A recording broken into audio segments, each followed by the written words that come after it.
반갑습니다. 잘 지내시죠? 오늘도 큐티 가이드, 오늘은 9월 18일입니다.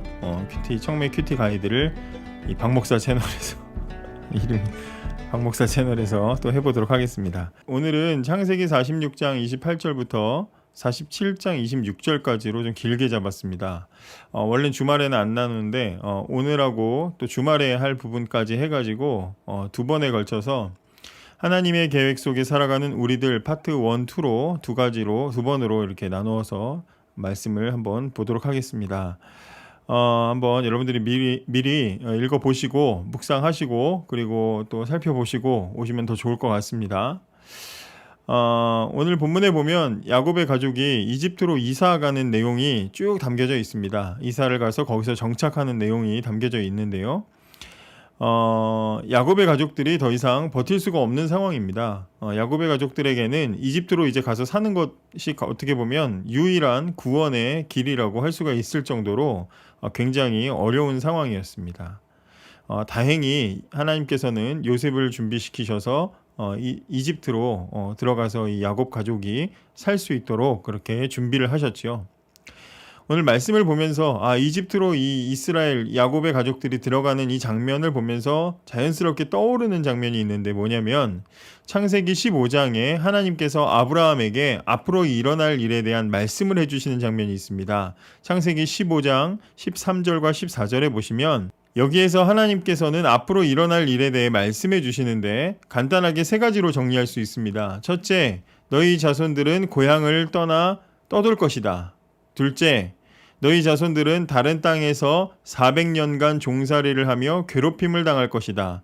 셋째, 때가 되면 내가 그 나라를 벌줄 것이고 너희 자손들이 많은 재산을 가지고 돌아오게 될 것이다. 하나님이 미리 약속하셨습니다. 오늘 읽은 본문은 바로 하나님께서 오래전에 아브라함에게 하셨던 이 약속이 실제로 이루어지는 장면이 담겨 있는 거죠. 하나님께서는 아브라함의 후손인 이 이스라엘 민족을 큰 나라로 세우실 계획을 가지고 계십니다. 아무도 하나님의 약속을 기억하지 못할 때 특별히 하나님께서는 아브라함과 또 그 아들 이삭과 야곱 그리고 요셉을 통해서 묵묵하게 그 계획을 이루어 오고 계셨습니다. 우선 하나님은 아브라함에게는 불가능한 아들을 낳게 하셨습니다. 또 이삭은 축복의 자손으로 야곱을 선택하지 않았는데 하나님은 야곱의 꾀를 통해서 그 축복을 이어가게 하셨습니다. 야곱 집안에 일어났던 일들, 아들들 간의 갈등은 요셉을 먼 이집트로 팔아버리게 만들었지만 하나님께서는 13년 동안 그 요셉을 이집트에서 준비시키셨고 야곱의 집안을 구원하는 도구로 사용하셨습니다. 야곱의 가족인 70명은 이제 고향을 떠나서 낯선 이집트 땅으로 들어가게 되었습니다. 그러니까 하나님께서는 이스라엘 백성을 하나님의 백성, 하나님의 가족을 하나님께서 큰 나라로 세우시는 그 약속을 잊지 않고 묵묵하게 무슨 실수라든지 어떤 어려움이 있든지 지금까지 끌고 오신 거죠. 고집스럽게 하나님은 하신 것입니다. 이제 하나님의 계획 중에 남은 단계는 야곱의 가족들이 고향이 아닌 땅에 새롭게 정착하는 일과 그 다음에 400년간 고생하다가 엄청나게 큰 인구와 재산을 가지고 다시 나오는 일, 이것만 남았는데 지금까지 하나님께서 앞에서 모든 일들을 이루신 것으로 보았을 때 이제 남은 일도 반드시 이루어질 것을 우리는 기대하게 됩니다. 지금까지의 상황을 보면서 한 가지 적용을 먼저 해보려고 합니다. 그것은 뭐냐면 하나님께서 뜻을 이루실 때 우리가 쓰임받는 것은 영광스럽지만 그러나 동시에 굉장히 힘든 일이라는 것을 우리가 기억해야 되는 것입니다. 아침에 저희 아이가 원격 수업을 요즘에 하니까 원격 수업 시간에 이렇게 영상을 보는데 김연아 선수에 대한 영상을 보는 걸 봤습니다. 그래서 저도 같이 봤는데요. 우리나라 피겨스케이팅의 최고 스타라고 할 수 있는 김연아 선수가 금메달을 받는 장면이 나오는데 막 순간에 터져 나오는 그 눈물을 참을 수 없어서 막 우는 걸 보았습니다. 이 영상은 김연아 선수가 연습을 하다가 수십 번씩 넘어지는 장면을 보여줍니다. 금메달을 수상하는 자리는 영광과 기쁨이 가득하지만 그 자리에 오르기까지는 매일 눈물과 피멍으로 가득한 고통의 시간이었다는 것을 보여주었습니다. 영광스러운 자리 뒤에 있는 고통. 오늘 우리가 요셉의 이야기를 통해서도 살펴보았지만 하나님의 계획을 위한 결정적인 인물들로 준비되기까지 요셉은 엄청난 고생의 길을 걸어온 것을 우리가 보았습니다. 야곱도 마찬가지죠. 야곱 역시 하나님의 위대한 계획을 이루는 중요한 인물로 쓰임받았지만 그 과정이 마냥 쉽고 즐거운 것만은 아니었습니다. 이것을 우리는 본문에서 야곱이 파라오를 만나서 이야기하는 장면에서 볼 수 있습니다. 9절에 보시면 야곱이 파라오에게 말했습니다. 제가 이 세상을 떠돌아다닌 횟수가 130년이 되었습니다. 제 조상들보다는 짧게 살았지만 고통스러운 삶이었습니다. 야곱은 파라오에게 자기 인생을 한마디로 고통스러운 삶이라고 말했습니다. 한글 성경에는 험악한 삶이라고 번역되어 있습니다.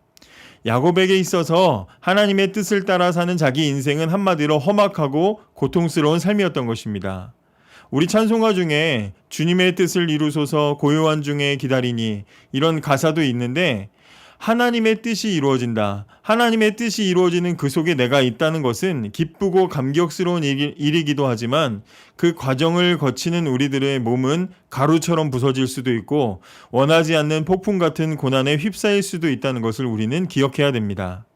여기까지만 보면 하나님의 뜻을 이루는 인생 살지 말아야 되겠다. 그렇게 우리가 오해할 수도 있지만 그러나 중요한 것은 이 본문의 이야기들이 하나님의 뜻을 따르며 사는 험악한 인생을 각오해야 된다, 하지 말아라, 웬만하면 피해라, 그렇게 말하고 있지 않는다는 것입니다. 오히려 본문의 취지는 하나님의 뜻을 따르며 사는 일은 물론 험악한 산을 넘는 것처럼 고통스럽고 힘들겠지만 그러나 하나님과 함께하는 인생은 당하는 고난과 비교할 수 없는 영광스러운 기쁨이 그 속에 있다는 것을 말해주고 있는 것입니다. 저는 그것을 야곱이 파라오에게 축복하는 장면에서 보게 됩니다. 야곱은 험악한 인생을 살았습니다. 야곱의 지금 상황은 좋지 않습니다. 파라오에게 이집트에서 살게 해달라고 부탁하고 있는 상황입니다. 누가 봐도 객관적으로 성공하고 잘된 사람은 야곱이 아니라 파라오입니다. 그런데 성경은 파라오가 야곱에게 복을 주는 게 아니라 야곱이 파라오에게 복을 빌어 주었다는 이야기를 7절과 10절에서 두 번이나 말하고 있습니다. 비록 가뭄을 피해서 고향을 떠난 상황이지만 하나님의 기준에서는 야곱의 인생이 더 복된 인생이고 더 자랑스럽고 행복한 인생이기 때문에 복을 빌어주는 입장에 있는 것이죠. 야곱은 험악하게 살아온 자기 인생이 복받은 인생인 것을 믿고 있습니다. 얼마나 야곱이 많은 복을 받았던지 받은 복이 넘쳐 흘러서 남들에게 나눠줄 수 있을 정도로 충만한 복을 누리는 사람이 야곱이라는 사람이었습니다. 사랑하는 여러분, 이것이 바로 신자의 삶입니다. 고난하면 빼놓을 수 없는 이분의 말을 들어보십시오. 사도 바울 로마서 8장에서 이렇게 말합니다. 나는 현재 우리가 겪는 고난은 장차 우리에게 나타날 영광과 비교하면 아무것도 아니라고 생각합니다. 현재의 고난은 장차 나타날 영광과 비교하면 아무것도 아닙니다. 그러니 현재의 고난이 하나님과 함께하여 당하는 고난이라면 즐겁게 당하시기 바랍니다. 요즘 우리가 최악의 상황이라는 말을 많이 하는데 아무리 최악이라도 야곱만큼 최악인 적이 없고 요셉만큼 최악도 아니었습니다. 그러니 우린 아직 할만합니다. 용기 잃지 마시고 승리하시기 바랍니다.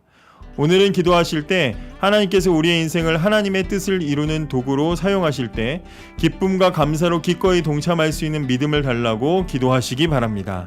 남에게 나눠줘야 할 만큼 넘치는 복을 부어주시는 하나님 덕분에 오늘도 참 좋은 하루입니다. 감사합니다.